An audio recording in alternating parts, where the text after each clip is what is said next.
This is ContactTalkRadio.com. Consciousness in action. And you are taking action into your consciousness by tuning into Contact Talk Radio. And on TuneIn.com, Hing.fm, and UpSnap Mobile. Contact Talk Radio.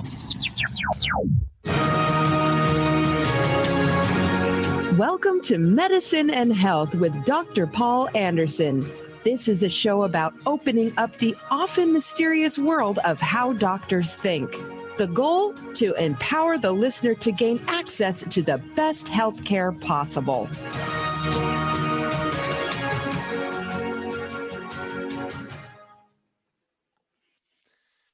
Good day and welcome to Medicine and Health with Dr. Paul. That's me. I'm Dr. Paul, coming to you from Seattle, Washington, where it's actually sunny outside and we're enjoying that.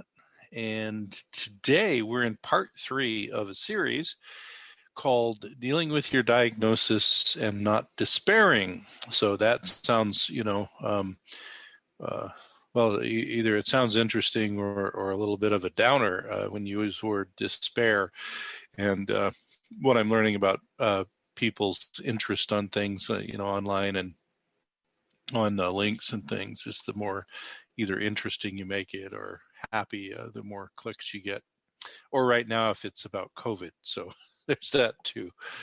But the point of this series is we're going through my most recent book, which is actually about the diagnosis of cancer, but really the all of the same qualities of what you need to go through in the mental space, mental emotional space are really the same. And that is that book that you see over my shoulder here or up over there. And it's called Cancer, the Journey from Diagnosis to Empowerment. And what I'm trying to do is take 2 chapters each week and just kind of give you the top down on those so that you can get the salient points. Now, of course, the book is available anywhere where you get books. Most of those are online now. It's available in every format I can think of. So there are all of the audiobook outlets like Google Play and Audible and all the other ones, Kindle, all the e-readers that I know of. And then if you like books that are paper that you hold in your hand like these, you can get that from any online bookseller. And you can even get them through my website. So there's the new Dr. A website, which is just DRANOW, dranow.com, and it's got a hub for all the media and books and all that. But last week we did chapters 3 and 4. So part 1 was chapters 1 and 2. In chapters 3 and 4, what we really talked about were, well, okay, I understand having a diagnosis of cancer, chronic illness, chronic pain that's not what anyone's looking for. I understand that it's legitimate that I am not feeling great about that diagnosis. But last time we started out with, well, if that's the case, how am I supposed to feel and think so I can move forward and progress? And then in chapter 4, what I really tried to lay out, both in what we discussed last week and also in the book, is, okay, if we're going to buy into this idea that it's okay to be upset about these things and not like the diagnosis and all that, but it's also okay to think, can I move to a place where I am more empowered as a patient? And we know from science that, put some of it in the book, there's a lot of other stuff too, that the more empowered you are as a patient, and being empowered is actually being realistic, but also being on top of things as opposed to being a victim. So the more empowered you are as a patient, the better your outcomes are. There's literally research that shows that pain management is more effective when you are empowered. Some other really great things that we're going to talk about today. So that's kind of what we talked about there. And we ended with, well, if there is a way to go from the shock of my diagnosis to being an empowered patient, what is a way to do that? Is there a roadmap? And really that's what this book is about. It's a roadmap. So in today's section, what I wanted to do then, because we did chapters 1 and 2 in part 1 and 3 and 4 in part 2. Here in part 3, I want to go through chapters 5 and 6 and give the big, kind of the main points, as it were. So after chapter 4, where we talked about this process and how the process mimics the normal human processing of grief. Because if you think about it, if you're diagnosed with something like cancer or a chronic illness, and you are facing either, your own mortality or a disability or a change in quality of life, or all of the above, the process is not an easy one to move through. And so while there are predictable steps in the process, one of the things is that we are all unique humans. And if we're being realistic about it, some of us may take longer to process some things than others. So the next part to kind of dive a little deeper in is this idea of, well, if that's true, then if the process is part of the human condition and the human experience, if we decide to go through it and try and move to being empowered, what part of that is unique to me as a human and what is common to everyone? Well, in chapter 4, we answered a little bit of it, but in chapter 5, we get a little deeper into it. But the overriding concept is that while the process is somewhat predictable, who you are makes that process unique. It's your own. And that's why, while, someone like myself who's worked with people with cancer and chronic illness and a lot of disability for a long, long, long time, can say these are the patterns that we see, these are the roadblocks we see people get in the way, and all of that. We also have to be honest and say you can't just shove everybody through the exact same speed of going through it. And you also cannot predict that maybe person number 1 here will really have not a lot of trouble with each step, and they kind of go through and spend about the same amount of time on each one, and they come to an agreement and feel empowered and all that. And person number 2 might look just like person number 1, and they may do great for step 1 and 2, and step 3 they just crash, or they crash in step 3 and they get through and they move on and they move on and they go back and they kind of have to relive step 3 again, or step 2 or whatever. That's because that's about who we are. The process is part of being a human, part of the way our brains work, but the way we handle them is about us. And as I alluded to last program, that's a lot about what we've been through before. So one example I use, at least I think I did, and if I didn't use this example, it's not a bad one. Let's say prior to any diagnosis of cancer, chronic illness, chronic pain, any of these things that we don't want, let's say that person in question really had a lot of problems with anger and anger management. And they realized that, and they realized that it was, harmful to their life and others. And they went through a lot of really deep, intensive work to work on their anger management, get to the bottom of why is it there, have strategies for dealing with anger, all this stuff. Well, if that person gets one of these devastating diagnoses, they might get to the anger phase of processing and see it, realize it, because it doesn't go away. It's always going to be there in one form or another.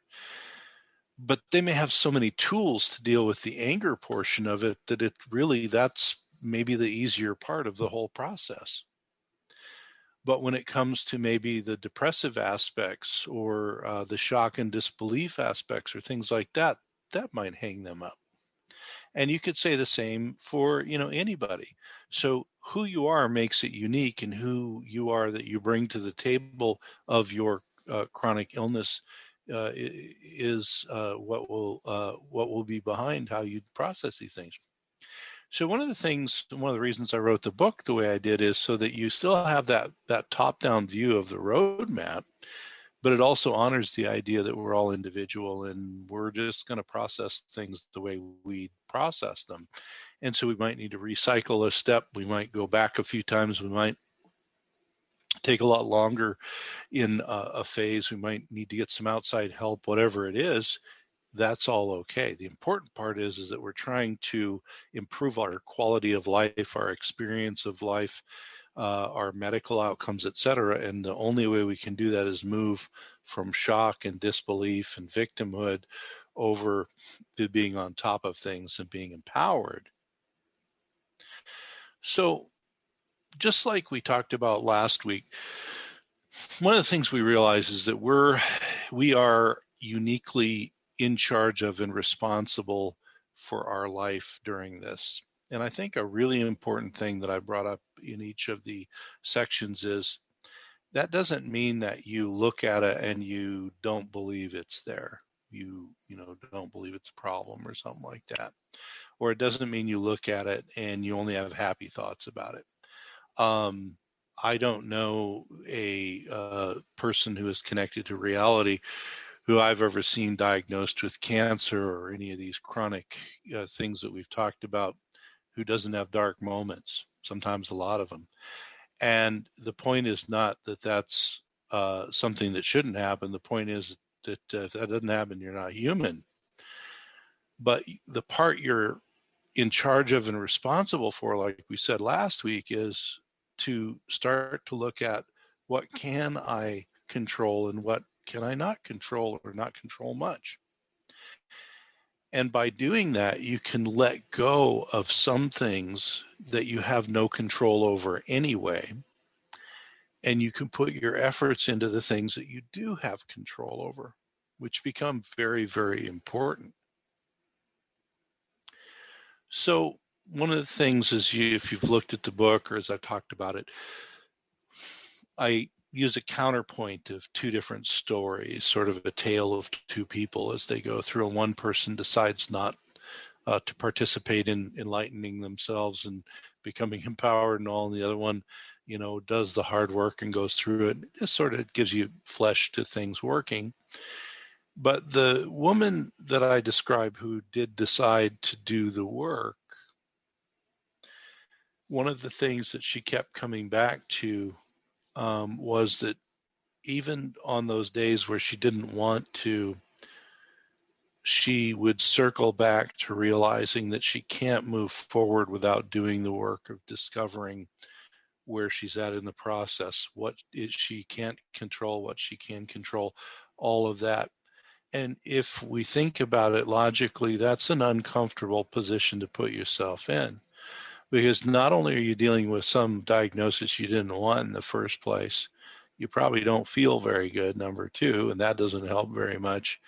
And then you intellectually have this idea that you would like to move away from shock and anger and victimhood and towards being empowered.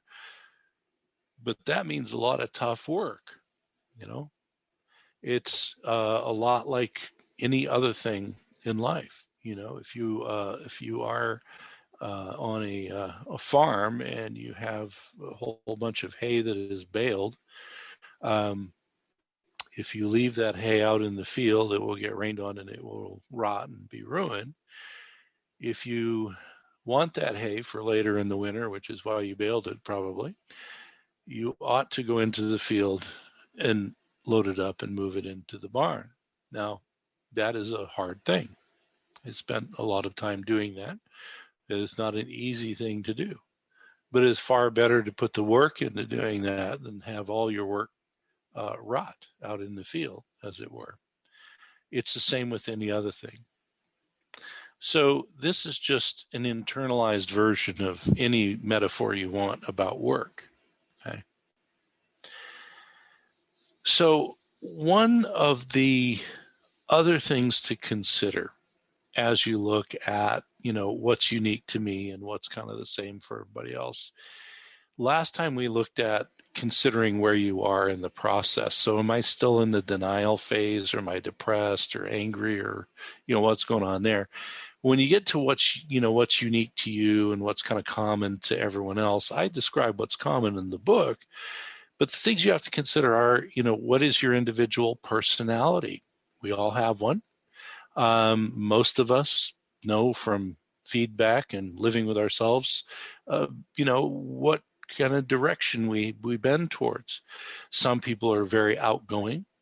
Some people are very internal. Some people really like to attack problems. Some people like to avoid things. Some people have a very calculated way of dealing with problems, very almost mathematical. Other people have a very sort of outside-in way. They might like to do mind maps and all kinds of stuff. None of those are wrong, but it really helps to know which kind you are so that you can apply that to the process as you go through it. A real important thing to consider and ask yourself is, how do I personally, and if you've lived more than a day or two, how do I deal with unpleasant situations? It's kind of the same as how do I deal with problems, only it's usually a little more specific.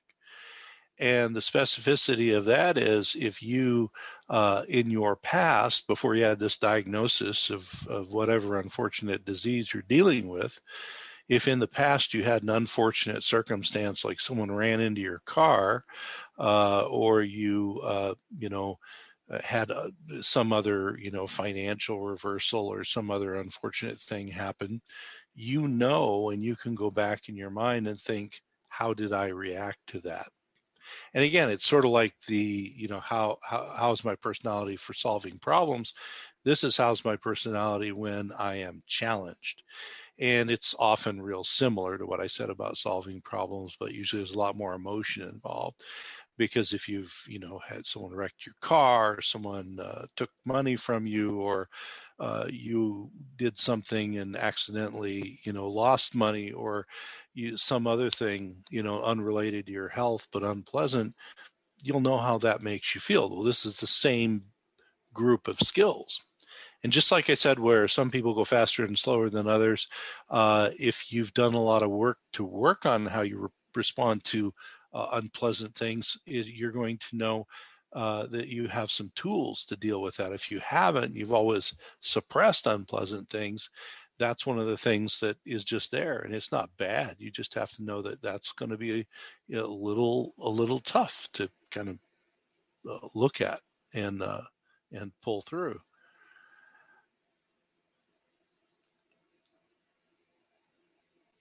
And the other thing to consider as you're going through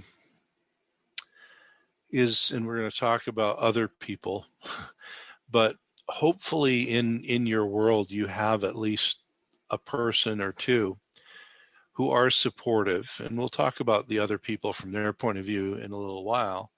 But one of the things that you have to do when you're doing this discovery of where I'm at in the process, what's unique to me, how do I process bad things, and then you look at the roadmap that I lay out, you need to then enlist the support of others so that you can have them be there for you as you start to go through these things. You want to let them know, hey, I'm working on this. And if they're a close, friend, relative, spouse, partner, whatever, they will probably already know how you handle unpleasant things, but you can talk through that with them. And their role as a support person is to be there for you. You don't often, now you can seek professional advice, and I recommend that in the book, especially if you're dealing with a lot of anger, depression, denial, things that can be worked through, especially with a professional point of view. We talk a lot about who, what, and where. So certainly you can do that. But with friends, family, support people that it's less about them, and you need to sometimes tell them this and let them off the hook. I don't really need you to be my therapist. I just need you to support me, because this is not going to be easy. There's going to be some bumps in the road as we go through. And you need to keep in mind, because every day that you wake up and remember that you have this diagnosis and some either disability or pain or whatever it is you're dealing with, you're going to wake up and realize that, and you need something positive to look at in the future. And that is that these bumps in the road and this work you're doing is worth it because you're trying to lead not just to acceptance, but to empowerment. And empowerment is where your mind and your body allow better healing, better pain management. A lot of things go better in the world of health. Now, in the case of certain chronic illnesses and cancer of certain types and stages and grades, we talked about this last time, but I bring it up again, which is because it's a unique thing to each person. How some people don't really ask this question. Some people ask it every day. And that is, if this is going to shorten my life and I'm going to die anyway, then isn't all this self-discovery and trying to be empowered and all that, isn't that pointless?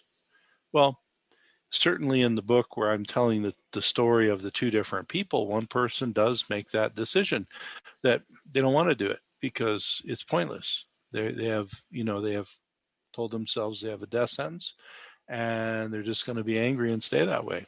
Now, the first thing that I say repeatedly throughout the book is there's no judgment around that, at least for me, because it's your life. It's you get to decide how you lead your life and what you want to do. I did actually write the book for people who do want to do something about it, but you need to also know that everybody gets to choose their own pathway to do things. And as hard as it is to watch, if somebody decides this is pointless, I'm not going to put the effort into it, that is up to them. It is literally their life. The other thing to keep in mind is, and this comes in with many cancers, but also a lot of other chronic illnesses that don't tend to go away, certain autoimmune problems, chronic pain problems, etc., is that although a lot of people do have shorter life, a lot of people actually don't. And you can't bank on which pathway your body is going to take. But one positive thing to keep in the forefront is if you are of a mind to do things to help yourself through and move forward, there's no reason not to, and not to see if maybe you would be one of the people where we certainly know acceptance and empowerment improves quality of life. So that's a big enough thing there. But I have definitely seen people where it also improved length of life and experience of their treatment and all kinds of other things. And so really this is all about where you are, what you decide to do and put your effort into, and what you decide to focus your time on. And one of the things everybody knows, because it's so logical and obvious, is everybody had a full life before they were diagnosed with whatever is wrong with them. So before you got a cancer diagnosis or an autoimmune chronic diagnosis or whatever else, you had plenty going on in your life. You weren't sitting around waiting for an illness to happen. So now you have your life and you've got this illness that you're dealing with. So you do have to decide and prioritize that this is important because it's literally your life you're talking about. And then you have to decide if you indeed do want to move forward and try and get past the denial and victimhood and things and be empowered and accepting, that this is worth it to you. It's worth it to put a bit of your time into it.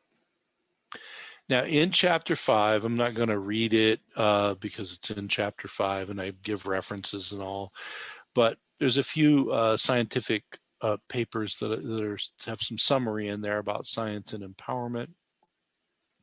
And one from 2019, so fairly recently, if you're listening to this live, was a review in a very good journal. And, so it talks about how the idea of empowerment is not just some pop psychology term used to make people feel good. It's an actual medical determination. And one of the things that they say in their review as they go through is that empowerment is not direct control of your condition, but actually an active relationship with everyone involved in your case and your life. Okay? And they go on to talk about how empowerment is an ongoing process. Empowerment is knowledge, is power. Empowerment is keeping an active role in your care, etc. Empowerment is communicating with everybody, but especially your healthcare providers and your friends and family. And empowerment is being in a group or a community. So empowerment, and this of course is in a bigger paper, they go much more into it, but that's just some excerpts there. And this goes back to what I was saying in the previous chapter in this one, where one of the benefits of sitting down doing the assessment of where you're at and how you handle things, but also the assessment of what can I control and what can I not control or not control much of. The idea behind this, when they talk about empowerment, is not the direct control over your condition, is very, very realistic. And that is, the beginning of being empowered is realizing I have stuff I can't control, and I'm not going to ignore it. I'm going to be a participant in what others do with me about that, but I don't control most of that. You don't control, if you have cancer and you're going for radiation therapy, for example, you are not going to tell the radiation oncologist generally how much radiation dose they are going to give you.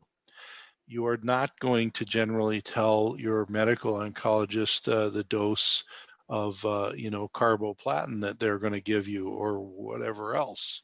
You might have discussions about it. They might offer you some different things depending on certain things. If you have a chronic autoimmune problem, you might be offered maybe 2 or 3 different avenues for treatment, but they're all similar avenues with pluses and minuses. So you have a little control, but not complete control. So really, empowerment starts in letting go of the idea that you control everything and working on accurately controlling what you do control, which has a lot to do with your mind, your body, how you think, how you feel, what you do with yourself, and then being connected and involved in the stuff you don't control. And that's really what they were getting at in that paper. It was a very, very good paper all about that. So at the end of that chapter, I go into what are the next steps. The first thing is to realize that empowerment is not just a buzzword. It is an actual place you can be. And the other side of that coin is you want to realize that empowerment is done your way. So like we said, everybody might go through the same pathway to get there, but you're going to do it in your way, and yours might be totally different from everybody else. Like I said, some people are better at some parts than others, and you're going to take more time where you're not, quite so good. Sometimes you have to keep going back to certain things. It's okay.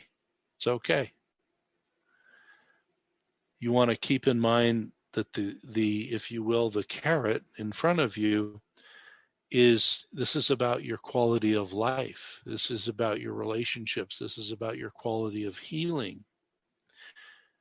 And one of the problems, and I brought this up last time as well, is that, and not all for bad, but most of us are raised, to not be selfish. And we certainly don't want, to be running through the world, engaging with everybody, and, taking away from people and being unpleasant and all of that. That's that's being selfish. What we have to keep in mind is if we have a disabling or life-threatening or life-shortening or all of the above illness, it is not selfish to do introspection, figure out where you're at. It is not selfish to go through the process your way. It is not selfish to carve out time in your day so that you can do this. It is not selfish to ask for help. those are not selfish things.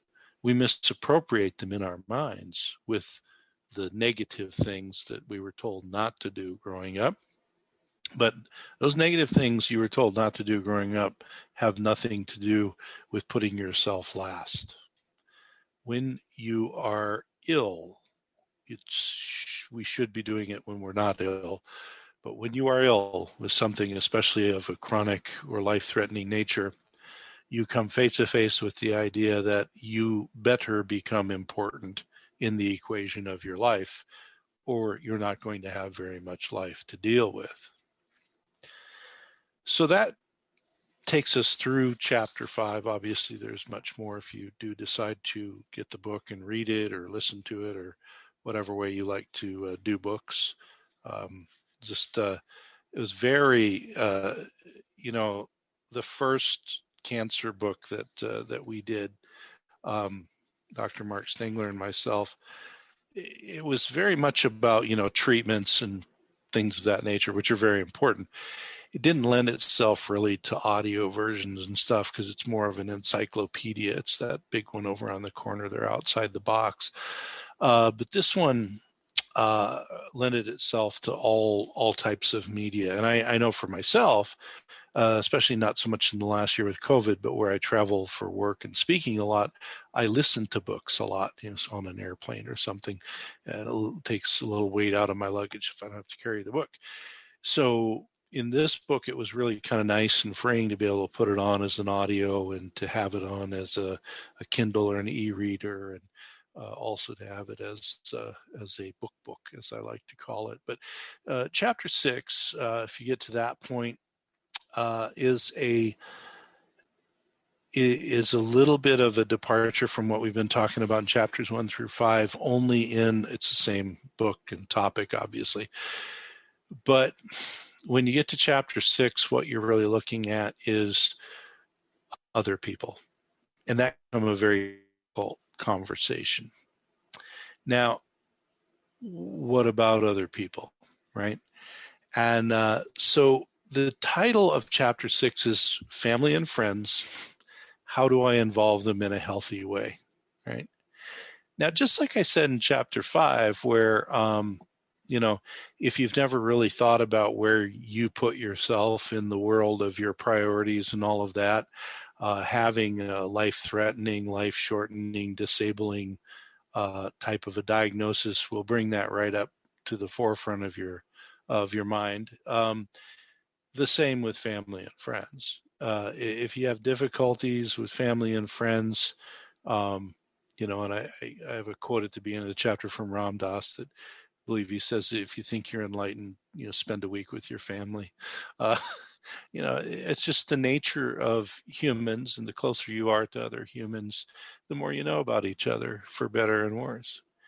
And so with family and friends, now certainly there are families that are just naturally gifted at helping each other, coming together, doing what's needed, not being overbearing, not being too distant, all of that. If you have that with your family and friends, number one, you won't need chapter 6 in the book, but also you are an extremely blessed human, okay? Most of us are surrounded by a variety of humans who are family and friends. Some we're related to, some we're not related to, some we are around that, maybe we are friends with them because of another relationship, a work relationship, or our brother or sister is friends, and so we're friends, but we might not normally choose to hang out with that person as much unless there was that third part of the relationship. It's just all sorts of dynamics with family and friends. And so when it comes to family and friends, one of the things to keep in mind is that who you surround yourself with winds up being a large portion of what is spoken into your mind and into your spirit, etc., whatever way you want to divide up our insides and how they think and feel and act. And the things that get spoken in to you and around you can make this process you're on easier or harder by quite a ways. Okay. Often when I'm teaching, I will remember a story. I didn't write about this in the book because the editors probably wouldn't have let me anyway. But I had a patient, and one spouse, the two spouses were separated. They weren't really divorced, but they had separated, I don't know, 6 or 12 months before the spouse with cancer was diagnosed.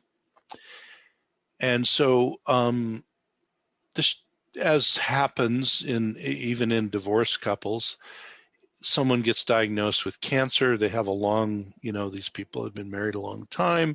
They come together for support, and and that's fine. It can be a very good thing. It can be a very bad thing, but it can be a good thing. So it's not unusual to see. Well, for whatever reason, it became apparent as the therapeutic relationship went forward. This person was diagnosed with an inoperable, untreatable type of a cancer, and their spouse was coming along to be supportive. And as we worked with that patient, and their tumor started to shrink, and they became more healthy and able to do things. Now, they still had cancer, but they had less cancer, and it was not pressing on vital organs as much. They started to become more healthy. And there is a situation with some cancers where the cancer doesn't go away, but it becomes more like a chronic illness than a cancer. Okay. Well, after about 2 months, that was going on with this person. But for the first 6 weeks, when the two spouses would come in, the spouse that didn't have cancer would literally look at me with their spouse sitting next to them and say, "When are you going to put my spouse in hospice?" And I would say, "Well, they don't technically qualify for hospice right now, and they appear to be having some improvements. That's not the time you put people in the hospice." And the first time it happened, I thought, "Oh, well, maybe they just don't get what hospice is." Each time they came in, they would ask when I was going to put this other person in hospice, to the degree that I would think, I never said it out loud, but I would think, you realize your spouse is sitting right next to you, right? And you're basically saying that their life will be ending soon and they need to go into hospice. And they were actually getting a bit better. Well, after about, I don't know, 6 or 8 weeks of asking this every week and a half, the helpful spouse quit coming to the visits because the person was getting so much better and having such improved quality of life that they were nowhere near going to hospice. And just, for the record, the last time we checked on that patient who was supposed to die within a year or less, and it was bad, whatever cancer it was bad news. They were alive 6 years later. So they still had cancer, but they had a quality of life, right? So that's a pretty extreme example. Somebody sitting next to you asking when you should go into hospice when you don't need to go to hospice. Now, if you need to go to hospice, that's a great question. This was not like completely inappropriate. And I just kept thinking, well, that's not the person I want on my team, right? So when I write in the book that family and external influences can be medicine or poison, I'm writing that from personal experience of seeing people who literally are either therapeutic in a positive way or actual poison in the person's life. So the other thing, and I talked about this in chapter 1, but I want to just take a couple of minutes with it here, is we have to remember that if you are the patient with whatever the problem is,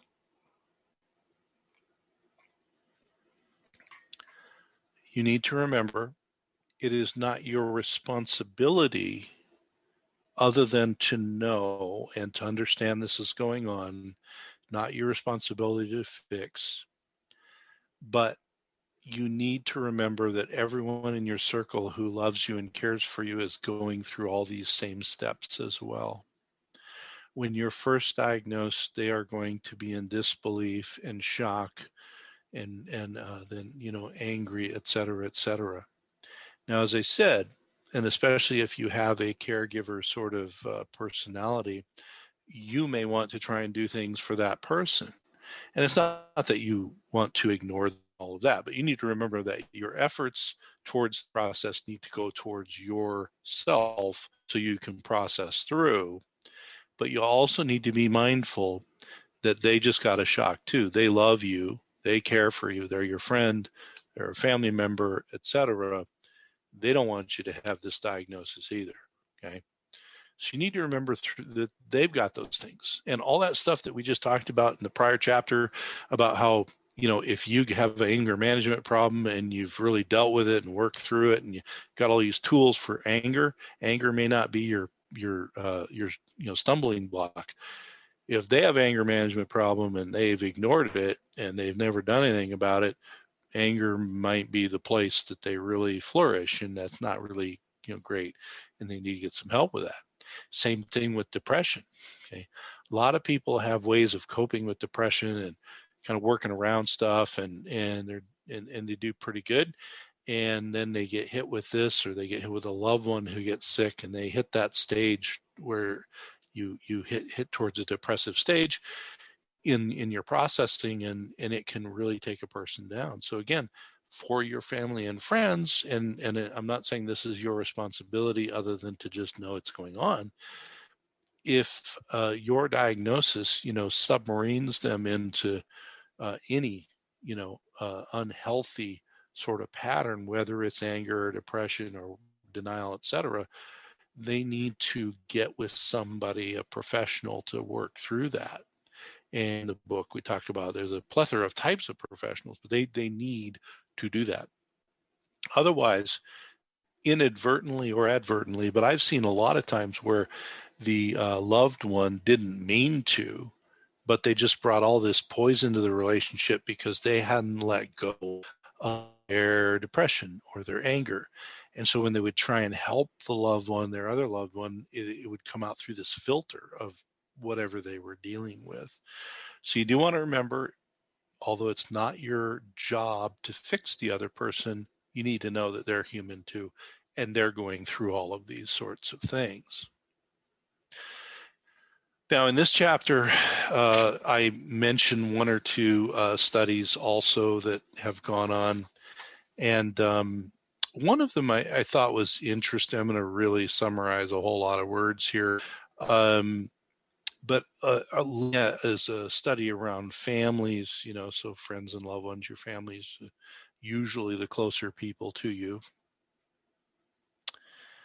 But they looked at two primary things that we talk about in the steps of going through the process of getting to acceptance and empowerment. And those two they looked at were depression and anxiety. And so what they summarized in this research that they did was families that act openly, express feelings directly, and have a problem-solving focus or problem-solving nature, overall were much less depressed.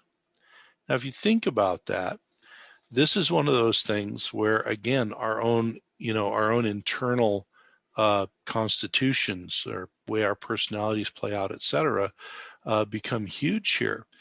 So if you are in a family or a care unit or whatever it is that you have going on around you, and no one is used to acting openly and directly expressing feelings and working on solving problems, what's the opposite of less depression? It's more depression, right? This is the same thing as I was saying. If you get to the step where, anger is a big deal and you never dealt with your anger, it's going to be there still, right? In families where especially the patient is very, very ill, Sometimes there needs to be intervention on a family level that may or may not involve directly the patient all the time. But sometimes the family needs to work through this and have a way of, being able to act openly and express feelings without doing it in a harmful and negative way. And that's one of the biggest reasons, I think, why people don't act openly and give direct feelings and all that, is they maybe have only seen that modeled in a way that's very abrasive and aggressive, and not doesn't have a healing outcome, doesn't have, like they were saying, the problem solving outcome. What about anxiety? Well, it turns out that just like lowering depression, the families that had more direct communication had less anxiety. Now, what's the opposite of direct communication? The opposite of direct communication is stuffing things under the rug, and avoidance behavior, and avoidance of normal and difficult discussions and all that. Now, there are whole books written about those things, and there are people who are very adept professionally at helping. But you can just sit and think about it. If your family or your friend unit or whatever, if you have a way in a non-violent manner to be able to bring up a problem and hash it out and work through it, it turns out that as a family unit, even with someone dying, you will be less anxious about things. If your MO in your family or your care group unit or whatever is to never discuss these things and to never try and, get to a resolution where everyone at least sees each other's point of view and moves on, that will just engender more anxiety and usually anger, etc. And that's from, as I said, that's from some pretty, hardcore science, really. And I do that throughout the book. The book is not over science-y. I don't quote, a million studies and all of that.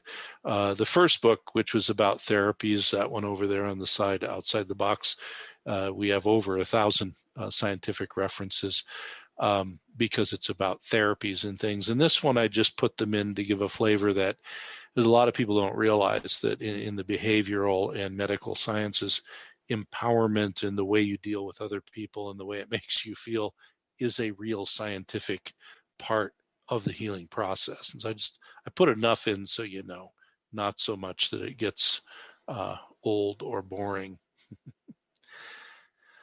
Now, you want to keep in mind, friends and family can be, neutral, meaning they're not hurting you, they're not helping you, but they're there.